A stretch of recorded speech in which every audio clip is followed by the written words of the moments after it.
爆肉丁儿，这个菜该怎么做呀？酱爆肉丁儿，现在开做。这道菜品的主要食材有猪瘦肉、炸熟的花生、淀粉、甜面酱、蛋清。第一步，将猪肉切成1公分左右的肉粒儿，加入盐、料酒、葱姜水，码味去腥，用手抓匀，使肉丁充分吸收调料的水分。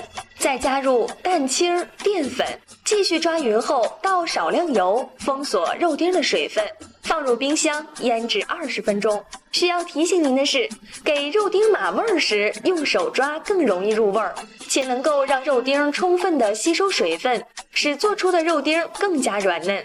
而用筷子搅拌则无法判断肉质的水分，不易入味儿。且在上浆时难以掌握干淀粉和水淀粉的比例。另外，为了使成熟后的肉丁更加滑嫩，给肉丁码味之后，还要再加入淀粉上浆，能更好地锁住肉丁里的水分。第二步，锅中倒油，放入腌制好的肉丁，调小火，用筷子把肉丁炒散开。待肉丁炒至变色后，使用漏勺将其捞出，滤油备料。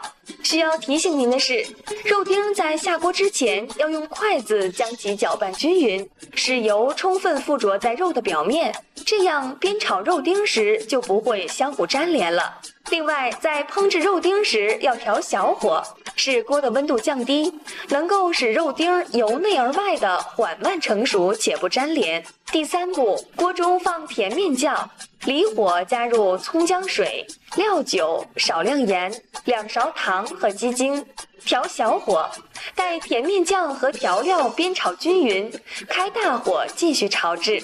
当酱汁冒小水泡，十分粘稠时，放入肉丁，炸好的花生米翻过均匀。